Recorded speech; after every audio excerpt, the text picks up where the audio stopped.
BA part first के विद्यार्थियों का वेलकम। हमारा टॉपिक पॉलिटिकल पार्टीज़ यानी राजनीतिक दल पे चल रहा था। उस पर हमने 2 वीडियो बना दिए थे। आज का वीडियो इसी टॉपिक पर है और आज हम देखेंगे द्विदलीय एवं बहुदलीय प्रणालियों की तुलना।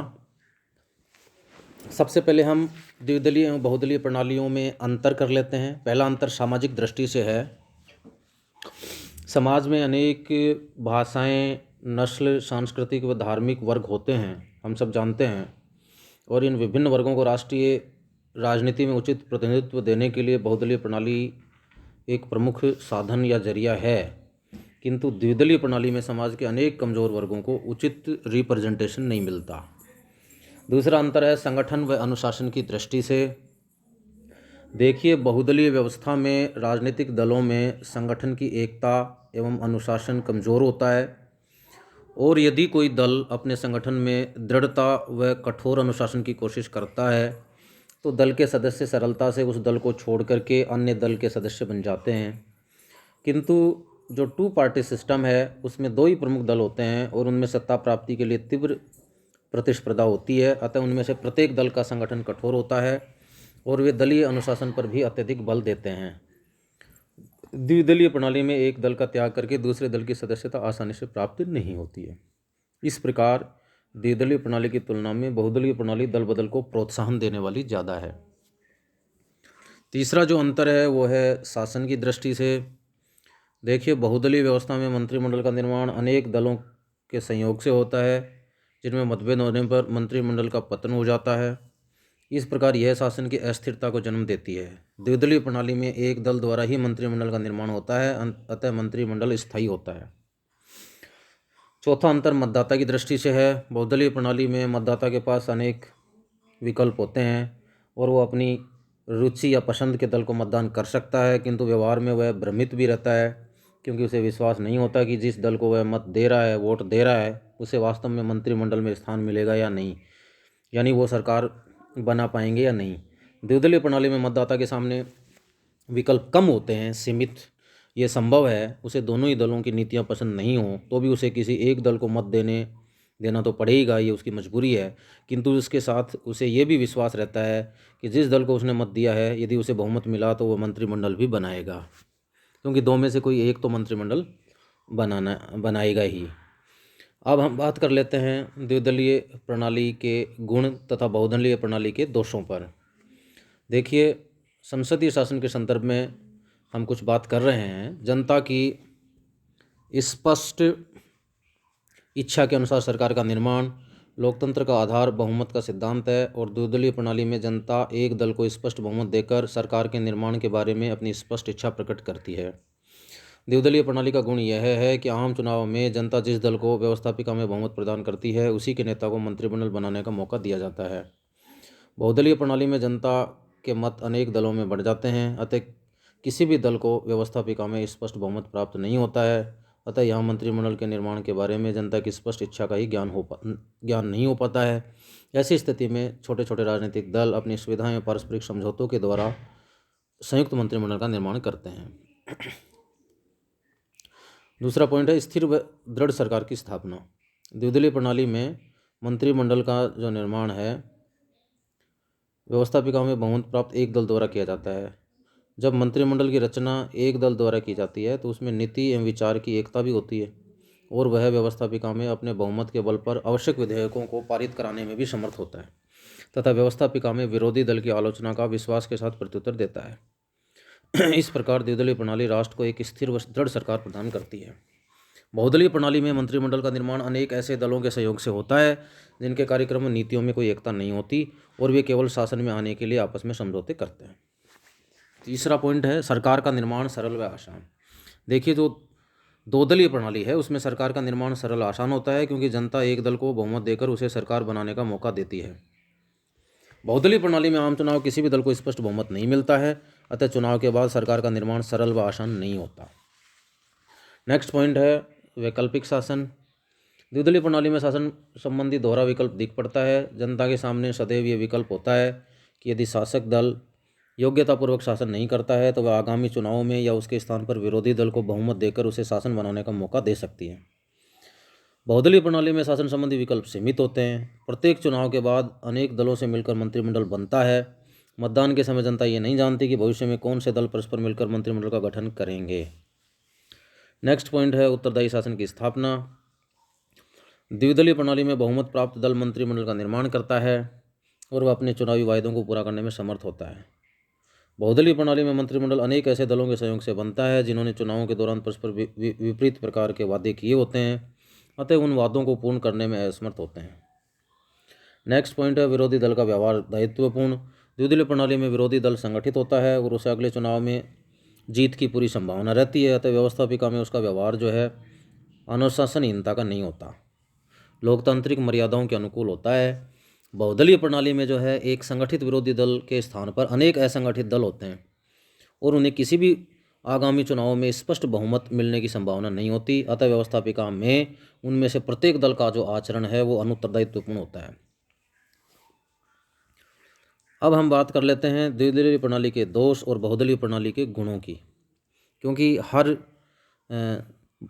जो दलीय प्रणाली है उसके अपने गुण हैं और अपने दोष हैं। देखिए, यहाँ संसदीय शासन के संदर्भ में अगर बात करें तो राष्ट्र दो विरोधी वर्गों में बढ़ जाता है।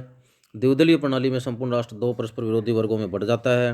राष्ट्र में दो प्रमुख विरोधी दल होते हैं और संपूर्ण मतदाता इन दोनों दलों में से भी किसी एक दल के समर्थक और दूसरे के विरोधी बन जाते हैं। लेकिन बहुदलीय प्रणाली में राष्ट्र स्पष्ट रूप से दो विरोधी वर्गों में विभाजित नहीं होता है। इसमें भी शासक पक्ष एवं विरोधी पक्ष होता है, किंतु प्रत्येक पक्ष अनेक दलों से बनता है और थोड़े थोड़े समय बाद इन दलों की स्थिति भी बदलती रहती है, अतः इन अनेक दलों में स्थायी विरोध का भाव भी नहीं रहता है। नेक्स्ट जो है वो है मतदाता की स्वतंत्रता सीमित हो जाती है। द्विदलीय प्रणाली वाले देश में केवल दो ही प्रमुख दल होते हैं जो शासन की सत्ता प्राप्त कर सकते हैं, अतः मतदाता को इनमें से किसी दल को मत देना पड़ता है, चाहे वह इन दोनों ही दलों की नीतियों को पसंद नहीं करता हो। ऐसी स्थिति में अनेक मतदाताओं में मतदान के प्रति उदासीनता आ जाती है। बहुदलीय प्रणाली में मतदाता के सामने अनेक दलों का विकल्प रहता है और वह जिस दल की नीति को उचित मानता है वह उसे मतदान देने के लिए स्वतंत्र रहता है। नेक्स्ट जो है वो है अनेक हितों एवं वर्गों का प्रतिनिधित्व नहीं। लोकतंत्र की भावना के अनुसार देश की व्यवस्थापिका में देश के सभी हितों एवं वर्गों को स्थान मिलना चाहिए, किंतु द्विदलीय प्रणाली में देश में केवल दो ही दल होते हैं और उनसे संबंधित प्रमुख हितों व वर्गों को ही व्यवस्थापिका में स्थान मिलता है। इस स्थिति में द्विदलीय प्रणाली में व्यवस्थापिका सही मायने में संपूर्ण राष्ट्र का प्रतिनिधित्व नहीं करती है, लेकिन बहुदलीय प्रणाली का गुण यह है कि इसमें व्यवस्थापिका सही अर्थों में राष्ट्र के जनमत का दर्पण होती है और वो इसलिए होती है कि अनेक दल होने के कारण राष्ट्र के प्रत्येक हित एवं वर्ग को व्यवस्थापिका में स्थान मिल जाता है। नेक्स्ट है व्यवस्थापिका के महत्व में कमी। लोकतंत्र में व्यवस्थापिका जनता की प्रतिनिधि होती है और निश्चय ही उसका स्थान कार्यपालिका से ऊपर होता है। संसदात्मक शासन इस सिद्धांत पर आधारित है कि व्यवस्थापिका अयोग्य कार्यपालिका को उसकी सामान्य अवधि में पूर्व हटा सकती है और सदैव ही कार्यपालिका को व्यवस्थापिका के प्रति उत्तरदायी होना चाहिए, किंतु द्विदलीय प्रणाली इस सिद्धांत का उल्लंघन करती है और व्यवस्थापिका के महत्व एवं शक्ति को कम करती है। बहुदलीय प्रणाली में सदैव ही मंत्रिमंडल अनेक दलों के सहयोग से बनता है और इस दल में कठोर दलीय अनुशासन का अभाव पाया जाता है, अतः बहुदलीय प्रणाली से बनने वाले संयुक्त मंत्रिमंडल कठोर नीतियों का पालन नहीं करते हैं और व्यवस्थापिका से भय मानते हैं। नेक्स्ट जो है वो है अल्प मत प्राप्त दल का शासन संभव। देखिए, द्विदलीय प्रणाली में ये संभव है कि किसी भी दल को संपूर्ण डाले गए मतों का स्पष्ट बहुमत प्राप्त नहीं हो, किंतु उसे व्यवस्थापिका में स्पष्ट बहुमत प्राप्त हो जाए। इस स्थिति में अल्पमत प्राप्त दल बहुमत के नाम पर शासन कार्य करने लगता है। बहुदलीय प्रणाली में भी उपरोक्त दोष संभव है, क्योंकि यहाँ भी ये संभव है कि संयुक्त मंत्रिमंडल का निर्माण करने वाले दलों को जो डाले गए मतों का स्पष्ट बहुमत प्राप्त नहीं हुआ हो, किंतु बहुदलीय प्रणाली में ये दोष अखरता नहीं है, क्योंकि संयुक्त मंत्रिमंडल अनेक दलों के सहयोग से बनता है और ये दल राष्ट्र के विभिन्न वर्गों का प्रतिनिधित्व करते हैं और उनमें तालमेल भी स्थापित करते हैं। अब हम बात कर लेते हैं राजनीतिक व्यवस्थाओं में दलीय प्रणाली की प्रकृति एवं भूमिका की। सबसे पहले हम राजनीतिक व्यवस्थाओं में दल प्रणाली की प्रकृति की बात कर लेते हैं। देखिए, लोकतांत्रिक राज्य व्यवस्थाओं में दलीय व्यवस्था की अगर प्रकृति की बात करें तो इस राज्य व्यवस्था में राजनीतिक दलों का उल्लेख संविधान में नहीं किया गया है और इस रूप में राजनीतिक दल अनौपचारिक एवं गैर संवैधानिक संगठन हैं। दूसरी बात इसमें यह है कि प्रत्येक राजनीतिक दल संवैधानिक एवं लोकतांत्रिक प्रणाली के अनुसार कार्य करता है और समय समय पर उसके पदाधिकारियों का चुनाव भी होता है। नेक्स्ट बात इसमें यह है कि सभी राजनीतिक दल राज्य व्यवस्था के आधारभूत ढांचे व कार्य प्रणाली के बारे में भी सहमति रखते हैं। अब हम बात कर लेते हैं सर्वसत्तावादी राज्य व्यवस्था में दलीय व्यवस्था की प्रकृति की। तो इसमें हम निम्न प्रकार से बातें बता सकते हैं कि जैसे कि सर्वसत्तावादी राज व्यवस्था में राजनीतिक दल को संविधान द्वारा मान्यता प्राप्त होती है। इस प्रकार दल राज व्यवस्था के कानूनी ढांचे का एक प्रमुख अंग है। सर्वसत्तावादी राज व्यवस्था एक दलीय प्रणाली को स्वीकारती है और शासक दल के अलावा अन्य किसी दल के संगठन को स्वीकार नहीं करती। नेक्स्ट बात इसमें यह है कि दल की सदस्यता सीमित एवं नियंत्रित होती है। अब हम बात कर लेते हैं विकासशील राजनीतिक व्यवस्था में दलीय व्यवस्था की प्रकृति की। तो इसमें हम कुछ बातें ये कह सकते हैं कि भारतीय राज व्यवस्था की दलीय व्यवस्था की प्रकृति लोकतांत्रिक राज व्यवस्था की दलीय व्यवस्था की प्रकृति से अनेक बातों से मेल खाती है, क्योंकि भारत में भी संविधान में राजनीतिक दलों का उल्लेख नहीं है। दूसरी बात, भारत की विकासशील राज व्यवस्था की दलीय व्यवस्था की जो प्रकृति है उसकी अपनी कुछ विशेषताएं भी हैं, जैसे कि प्रत्यक्ष रूप से वह बहुदलीय व्यवस्था है, किंतु व्यवहार में यह केंद्र स्तर पर एक दलीय प्रभुत्व वाली व्यवस्था है। अनेक छोटे राजनीतिक दलों का निर्माण स्थानीय भाषा एवं सांप्रदायिक आधार पर हुआ है। अब हम बात कर लेते हैं राजनीतिक व्यवस्थाओं में दल प्रणाली की भूमिका की। तो देखिए, लोकतांत्रिक राज व्यवस्थाओं में जो दल की भूमिका है उसको हम इस प्रकार से कह सकते हैं कि जैसे ये राष्ट्रीय हित में दल की नीति का निर्माण करते हैं, लोकमत को शिक्षित करने का कार्य करते हैं, निर्वाचन या चुनावों से संबंधित कार्य करते हैं, शासन का संचालन करते हैं, इसके साथ साथ जो है शासन को नियंत्रित करने का कार्य भी करते हैं, शासन और जनता के बीच में संपर्क का कार्य करते हैं, शासन के विभिन्न अंगों में सहयोग करते हैं, शांतिपूर्ण परिवर्तन भी इसमें संभव होता है और राष्ट्रीय नेतृत्व को ये प्रदर्शित करते हैं।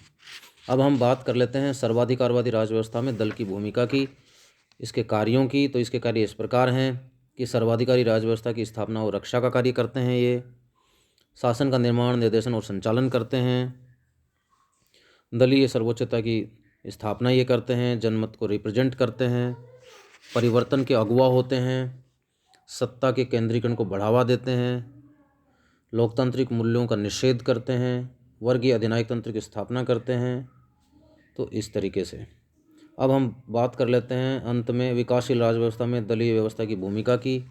तो देखिए, भारत की विकासशील राज व्यवस्था में दलीय व्यवस्था के परंपरागत समाज के आधुनिकीकरण में बहुत मदद दी है। साथ ही भारत में एक लंबे समय तक कांग्रेस ने एक दलीय प्रभुत्व वाले दल के रूप में कार्य किया तथा विगत के अन्य प्रमुख दलों ने प्रभावशाली दबाव समूह की भांति कार्य किया है। धन्यवाद।